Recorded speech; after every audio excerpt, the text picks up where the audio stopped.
Hi, I'm John Byrne with Poets and Quants. Welcome to Wake Forest University, the School of Business.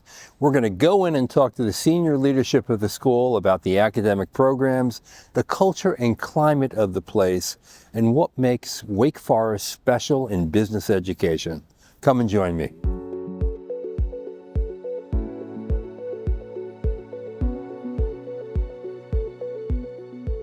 I'm on the campus of Wake Forest University at its business school with the two senior associate deans, Norma Montague and Jeff Camm. Welcome. It's great to be here. You have a magnificent building here. It's only 10 years old. It's modern in every way. It's incredibly comfortable. I mean, you call your lobby the living room because it has living room furniture in it, and I can see the students and the faculty both are very comfortable in that space, and they meet together there, which is also unusual because, you know, at most schools, the faculty have their own lounge and they're separated in a way that I understand why that might be so, but at the same time, the intimacy of this school with the faculty and the students and the space to make that connection happen is special.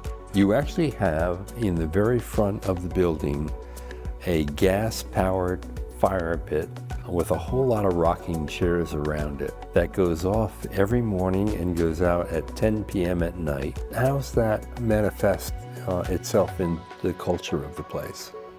Everybody knows the fire pit. Everybody around campus knows the fire pit. There are even some classes around the fire pit, right? Sometimes we have class around the fire pit or meetings. I've never seen that on any other business school campus ever. Anywhere in the world, because I've been to most of them. And we are in Winston-Salem, North Carolina. What's the community here like? I love Winston-Salem. It has all the resources, but it still has a small town feel.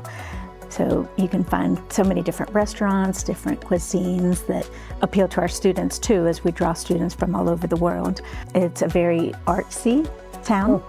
So there might be gallery walks on Fridays or a variety of festivals. We're situated close enough to the mountains that you can take a day trip and go skiing, or you can go hiking. We're about 4 hours from the beach if you like the ocean. And we have fantastic weather. Yeah, absolutely. And access to bigger cities. We're just 30 minutes away from Greensboro, about an hour and 15 minutes away from Charlotte, where you have an NFL team, you have international airports all around us, and so it's easy to get in and out of this city. Yeah, true. Another value in the school, I think, is the connection that the faculty have with the students. Yes. Beyond the common living room that's a centerpiece of this building, there are a lot of other things that happen to make those connections more profound, including even a run. Now, both of you strike me as runners. Is it true? It is true. It is true. So we have a program called Dawn with the Deans, and it's an opportunity for students, faculty, and the senior associate deans and staff to come together and meet at the fire pit at 6:30 a.m. on Thursday mornings. And it's just a great opportunity to build community and fellowship. There's no rules. We don't have any scheduled agendas. It's just an opportunity for collaboration, interaction, fellowship, and it just helps to build those bonds that we talked about between students, faculty, staff, etc.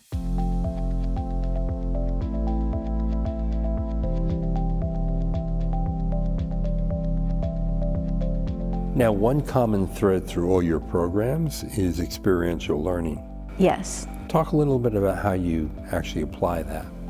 Sure. So it looks a little bit different in each of the programs. For our MSA program, students can go on an internship. So they're out working with different firms and companies, gaining that hands-on experience. For the pre-experience programs, we have the graduate consulting projects or the practicums. And again, that's where we bring real business problems to the students, and they get to work with clients throughout the year. Now, how does that add to the learning journey? There's nothing more effective than hands-on learning. So we can teach students theories and principles, but until they actually apply it, it's those messy, ambiguous, uncertain experiences that really help students to learn the material. Jeff, how welcoming is it for someone who maybe comes here from another part of the country, another part of the world? very welcoming. I mean, there's a saying that we're the friendliest campus, and it really is true. If you're walking around campus, people will stop and say, can I help you find something? Or, it just, I don't know if it's a function of our size or Southern hospitality. Yeah. It's not just the campus, the city itself is that way as well.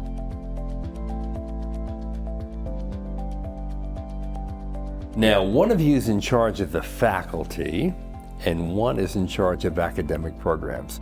Jeff raised his hand as if he's the guilty one for the faculty. Exactly. Now, Jeff, you've actually also taught as a visitor at Stanford and Tuck. How do the faculty here differ from those schools? I would say our faculty are more similar to the Tuck faculty, again, because they're so focused on students. Yes. But also, I think another similarity is really connected to the marketplace. So always sort of doing research that is relevant to somebody in business, not just working on theoretical kinds of things. How do you assure that faculty do research that is more directly connected to the practitioner? We're starting to see more of a focus in our research around greater good kinds of things, aligned with our university motto, which is Pro Humanitate, for humanity. So we have people focusing in healthcare, for example, AI in healthcare, information systems and technology in healthcare, similar kind of things. We have a faculty member who is doing work with technology and human trafficking. The shift, I guess, has been more towards being true to our motto in the university in terms of the research we do, and that's naturally focused on problems of concern. If you're doing research that somebody in business cares about, it's easier to bring that into the classroom, and that is a better learning experience for our students. Both of you also have spent a decade or more at the school, and I wonder if you might reflect on the culture of the place. One of the things that I love about Wake Forest is it's very student-centric. Every program has resources that are dedicated to student well-being. We follow a teacher-scholar model, and that sort of, in my mind, sets the culture. Everything we do is focused on student learning. When you say teacher-scholar model, I immediately conjure up the images of like a Cambridge or an Oxford. Can you define what that actually means? Sure, we call it the teacher-scholar ideal. Really what it means is that the students come first. And when we're trying to hire faculty, here's what I say when they ask me, what is the teacher-scholar model? I say, if you're in your office and maybe it's a day when you don't have to teach, and so you're doing some research, if a student knocks on your door, you don't tell them to come back tomorrow. You invite them in and you sit down with them and you address whatever issues that need to be addressed. So student comes first. At the same time, we want to be on the forefront of our field as faculty, and so the scholarship has to be there, and we have rigorous standards there as well. So it's really an environment where we're here for the students, and we're here to make sure they have the most relevant information and learning that they can get before they go out into the world. So. Yeah. Now, if you're a professor here, I understand you choose a path. You can choose a research path, a teaching path, or a balanced path, is that right? We have 4 paths. We just revised our model last year. It goes from research intensive, research focused, teaching intensive. And so, yeah, how much teaching versus research versus service you do differs by the pathway that you choose. That sounds more unusual for a business school, is it? I think the flexibility our model has is it's more flexible than any that I've seen before.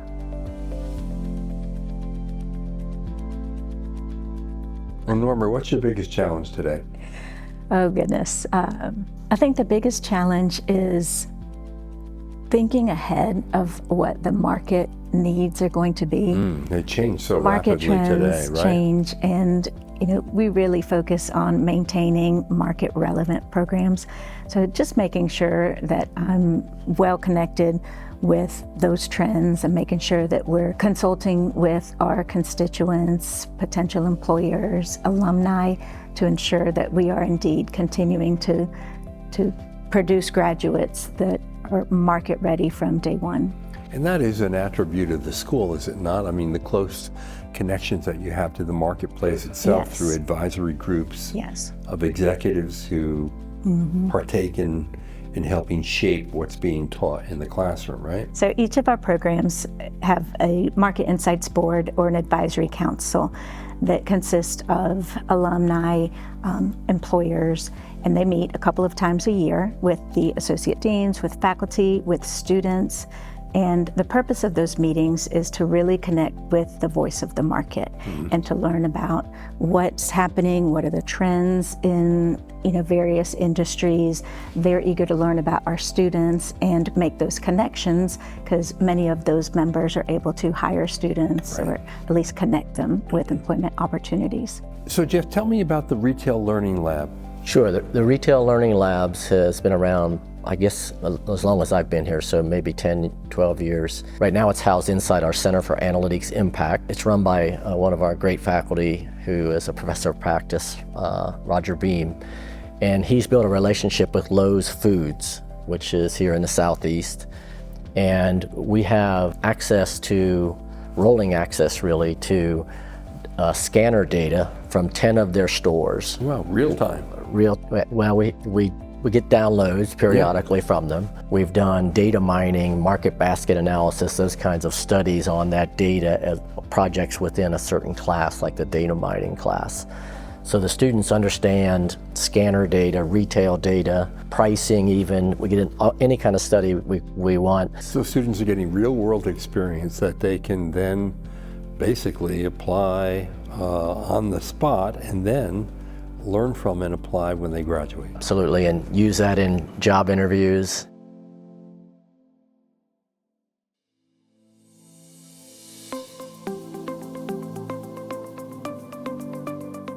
Now, Norma, you're in charge of academic programs. Yes. And you have a really nice portfolio of STEM designated master's degrees. One of the most popular is the degree that actually Jeff had founded, the Master's in Business Analytics. Yes.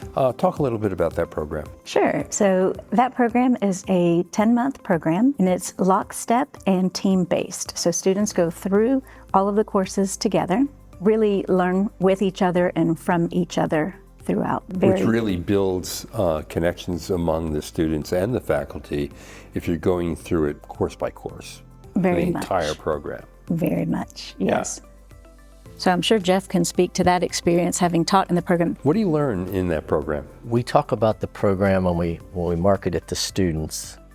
If we go back to, my charge when I came was to start a technical program inside a business school, inside a liberal arts university. So how do we leverage who we are in the program? And so we try to focus on what we call the bookends of the analytics process. You go from defining the problem, you do all the stuff in the middle, which I call the fun stuff, all the analytics, and then you make a recommendation. So we're really focused on decision making more so than data by itself. In the middle, we teach all the methodology. So you learn to code, you learn about data mining, machine learning, all those things. Now generative AI is being put into the program.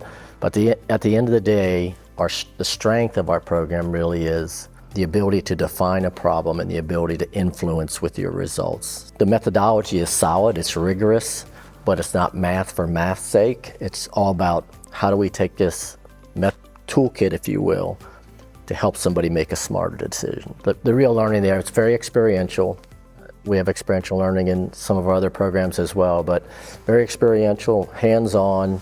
The projects that I really like, and this happens more frequently than people think, when somebody from industry comes and they say, here's our problem and here's the data, and there's no way you can solve that problem with that data, and they have to live that and figure out what data they really need. And repeatedly, alumni say that's the real gem of the program, the communication. And demand for these students is exceptionally high, right? It's still high. It's been high since we started. I think we're in year 8, but it's still high. I always say, which company is going to stop collecting data and try to use it? Nobody anytime soon. Right, yeah. Exactly. AI is shaking things up for sure. And you see that as a productivity tool, not as a job killer. Absolutely. Yeah. In fact, the whole premise, one of the, premises of the bookend model, define the problem, communicate the results, is all that middle piece is eventually going to be automated. One of my colleagues calls the bookends non-automatable skills, defining the problem, influencing with the results. I don't see it as a threat. Yeah. And Norma, your most popular master's degree in your portfolio is your master's in accounting, right? Yes, yes, And the school is known for that. yes. So what's that program like? So in that program, it's a very rigorous program, as are all of our Longer than 10 pre-experience. months. Well, it depends. We have a 2-semester option and a 3-semester option. For the MSA program, students can come from any undergraduate major. Those that have an accounting will typically pursue the 2-semester option, and non-accounting majors have a little bit more foundational coursework to complete, and they pursue a 3-semester option. But we have 3 different tracks that students can pursue: assurance services, tax, and financial and market transactions. We have achieved the #1 pass rate more than any other school in 20 plus years. Wow. So it really is a high quality Really? program. Yes. Now, you are an accountant by training and I by am. practice, and Yes. you've taught accounting for most of your academic career. I have. Why should anyone want to be an accountant? Oh, you have so many career options when you have an accounting degree. You can go into public accounting, corporate accounting. You can do like I did and go into education. But there's so many different options that anybody can find a job that they would find meaning and It's also purpose the with. language of business, isn't it? It is the By and language large, of you business. know. Yes. You were one of the first schools to do a master's in management. Yes. In the U.S., this is the most predominant graduate degree in Europe, but in the U.S. Less so, because the MBA is sort of often the flagship degree for many programs. But you started your MIM long ago, before many U.S. schools were in the market. Yes. And that is a pre-experience program that admits directly from undergraduate institutions, right? Right. So ideally, we admit students who have 2 years or less of work experience. Right. It's also a 10-month program, also team-based, so that's very important to developing the students' skills. We do have specialization tracks there as well, so students can pursue to specialize in healthcare management, marketing management, or business and enterprise management. Oh, okay. And what is business and enterprise management? So That sounds something new to me. We modeled it after an undergraduate major that we have, where students can customize their major. And in the Master's of Management program, students can take from a variety of different options. So if they're interested in HR, they may take an HR analytics course. Or if they're interested in, let's say, finance, they would take finance courses either from our undergraduate program or MBA program. So it allows a student to mix and match their electives so that they can customize their education. Right.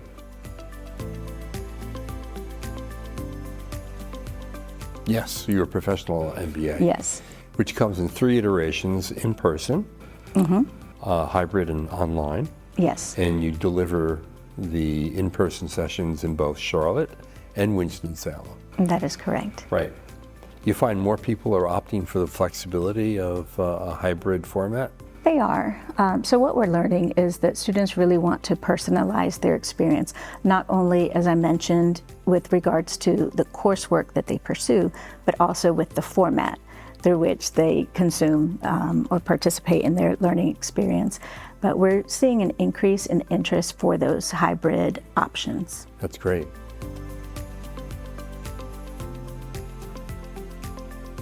So Norma, when you look at future growth for the business school, do you see an expansion of the portfolio of graduate programs? Do you see enlarging enrollment? What in your vision of the future, what do you see?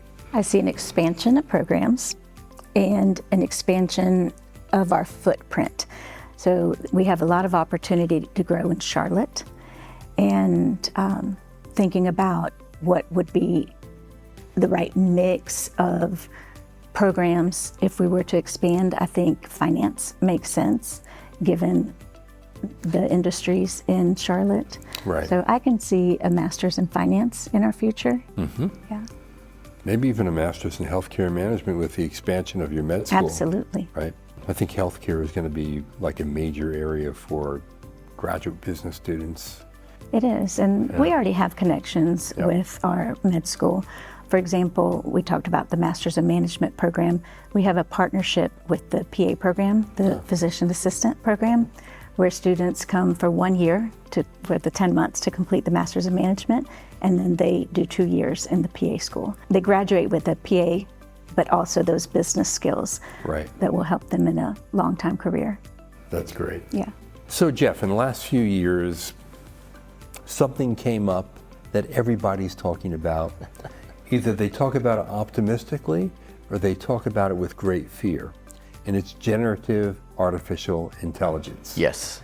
What is Wake Forest doing about AI in the curriculum? We have a couple of lead faculty and staff who have really taken it upon themselves to try some things very early on and then educate the rest of the building on their experience. And so we have some faculty who, for example, have created a chatbot for their class by simply taking all of their material, training the chatbot, so that if a student has questions in the middle of the night, they can log into the chatbot and ask questions. So, okay, so I'm cramming for an exam. It's 2:30 in the morning. I can actually go online and ask the chatbot to answer a compelling question that I don't have the answer to, and bingo, at 2:30 a.m. I can get an answer. Exactly. And the answer will come from the research and the materials that are derived directly from that classroom and the faculty member who's teaching it. Exactly. Some faculty have even worked with publishers to be able to take a PDF of the textbook in the class, put it inside the chatbot so you can ask questions of the So it's like customizing chatbot, AI for a given professor or class. Exactly. And so, but our overall theme with regard to AI and the faculty and where we are is that we are, as we talked about before, we are a high-touch institution. So we're not going to substitute faculty high-touch experience for AI, but we want to use AI to enhance the availability and the quality of what we offer. So in the analytics program, for example, we're not there yet, but there's discussion around trying to train our analytics students to be able to interact with managers and influence managers' decisions. Can we have 3 chatbots? One a technical manager, one a middle-of-the-road manager, one a non-technical manager, and have our students go and pitch these chatbots their methodology or make a recommendation and learn from that experience. I think we're, as a school and as a university, we're making progress there in the sense that most of our faculty, I think, believe that it's a wonderful tool for having students think critically, which is our goal, actually. Well, in addition to AI, we're also using virtual reality to augment educational experiences. So as an example, we have an operations management course where the students went to visit a factory. The ones who could not go were able to put on the goggles and experience something similar. Wow. So that's been really neat. And in another class, they've used virtual reality for simulating negotiation activities. The students really like it because it's hard for them to negotiate face-to-face with somebody. Sure. And it just creates a sense of being face-to-face with some distance between as well. So we're exploring ways to potentially use that same technology for training students to give feedback. Wow. Another sensitive topic for them. Very cool. Yeah. Well, thank you both for a great session. Really appreciate it. Thank you. Thank you. This is John Byrne with Poets and Quants at Wake Forest University Business School. Thanks for watching.